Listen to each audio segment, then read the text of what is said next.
कहते हैं कुछ जगह सिर्फ ईश्वर की नहीं बल्कि अधूरी आत्माओं की भी होती है, और जब प्रार्थना और पाप एक ही दीवार के नीचे छुपे हो तो वहां हर रात कोई ना कोई चीख दफन होती है।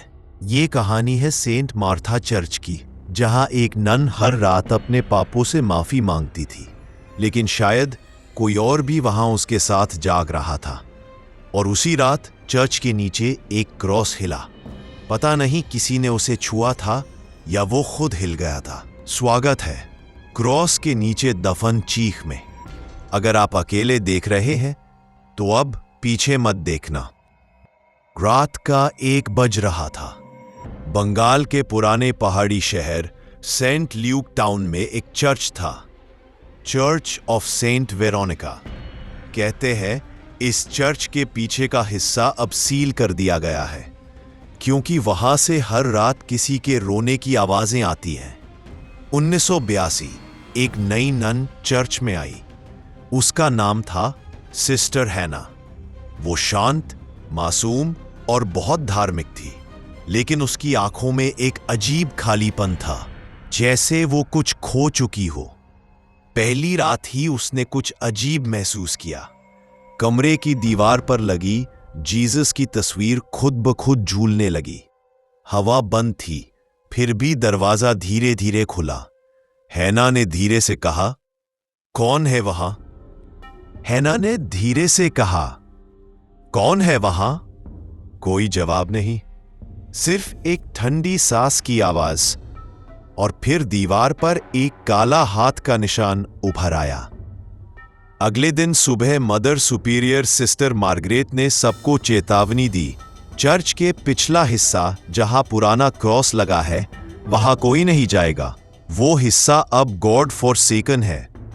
लेकिन हैना को लगा कि वहां कोई उसे बुला रहा है। रात को उसने फिर वो आवाज सुनी, हैना मुझे बचाओ। वो डरते हुए बाहर निकली। लंबे गलियारे में मोमबत्तियां अपने आप बुझने लगी। चर्च की घंटी खुद बज उठी, डोंग डोंग। और तभी उसने देखा क्रॉस के नीचे किसी की परछाई खड़ी थी। सफेद गाउन, उल्टा क्रॉस गले में, और आंखें खाली और स्याह। वो औरत धीरे धीरे बोली, मैं भी कभी नन थी, मैंने प्रभु की अवहेलना की। अब हर रात मुझे अपने ही पाप दोहराने पड़ते हैं। हैना पीछे हटने लगी, लेकिन जमीन से खून रिसने लगा। दीवारों पर लिखा था, Confess or suffer। वो चिल्लाई, भागी, लेकिन चर्च का दरवाजा अपने आप बंद हो गया।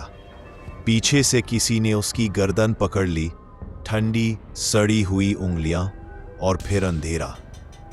अगली सुबह चर्च में बाकी ननें जब जागी तो सिस्टर हैना का कमरा खाली था।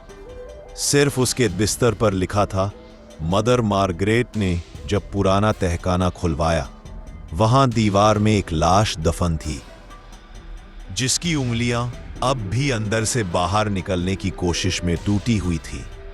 और दीवार पर वही हाथ का निशान जो हैना ने पहली रात देखा था। कभी कभी चर्च की दीवारें सिर्फ ईश्वर की प्रार्थनाएं नहीं सुनती, वो उन चीखों को भी कैद करती हैं जो कभी बाहर नहीं निकल पाती हैं। क्या सच में वो चीख दफन हो चुकी थी, या अब भी चर्च की दीवारों में गूंज रही है? आपको क्या लगता है, क्या वो नन कभी वापस आई थी? आपको किस सीन ने सबसे ज्यादा डराया? कमेंट में बताइए। और अगर इस कहानी ने तुम्हें डराया तो लाइक करो, सब्सक्राइब करो और बेल की घंटी दबाओ, क्योंकि अगली कहानी शायद तुम्हारे शहर की हो।